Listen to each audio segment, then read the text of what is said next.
Fala, rapaziada, beleza? Bom, nesse vídeo a gente vai continuar o estudo das equações do segundo grau, correto? No vídeo anterior, eu terminei falando de como resolver as equações do segundo grau incompletas e nesse vídeo, como vocês já estão vendo aí, a gente vai fazer o estudo do discriminante, ou seja, do delta. Mas quem é esse delta?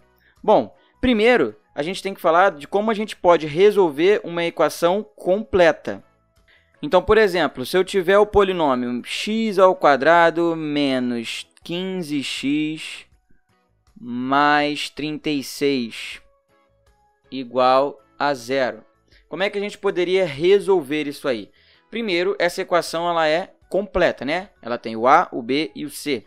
E quando a gente tem uma equação completa, você tem que lembrar que a gente precisa da fórmula de Bhaskara, que eu vou colocar aqui embaixo para vocês, que diz que o x de uma equação do segundo grau é encontrado por menos b mais ou menos a raiz de b² menos 4ac, raiz disso tudo isso sobre 2 vezes o a, onde esse a, esse b e esse c são aí os coeficientes dessa equação.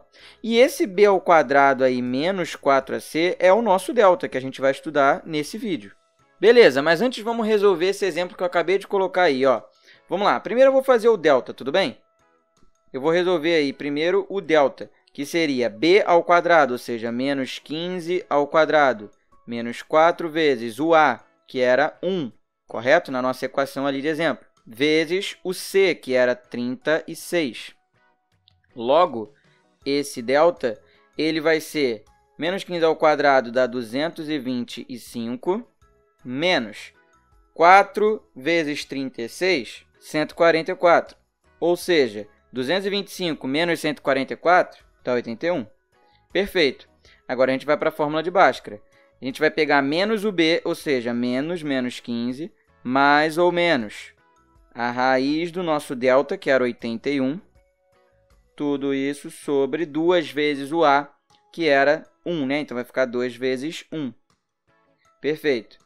Logo, esse x1, lembra que a gente sempre tem duas respostas. Vai ser menos 15, vai dar 15, mais a raiz de 81, que é 9, sobre 2. 15 mais 9 dá 24, dividido por 2 dá 12. E o x2, você vai ter 15 menos a raiz de 81 sobre 2.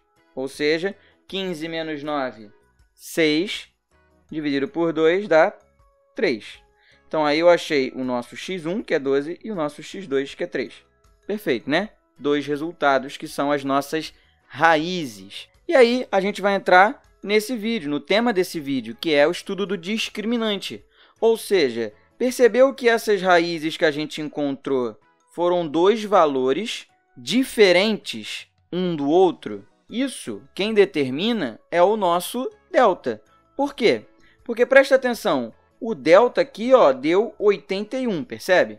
Se o delta deu 81, a gente tem a raiz de 81 logo aqui embaixo. Ó. Se a gente tem a raiz de 81, a gente vai ter um número positivo, né? Que é 9 no caso, né? A raiz de 81 é 9. Mas poderia ser qualquer outro número, sei lá, a raiz de 10. Ah, Alan, a raiz de 10 não é exata, mas ela existe, correto?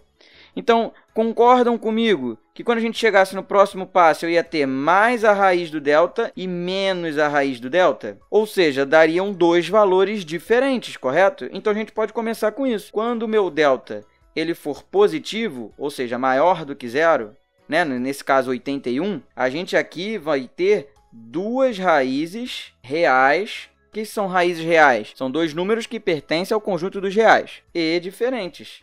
Tá? Nesse caso, você acabou de encontrar 12 e 3, que são valores diferentes, né? E eles existem, eles são números reais. Perfeito. Agora, isso tem como ser diferente? Sim.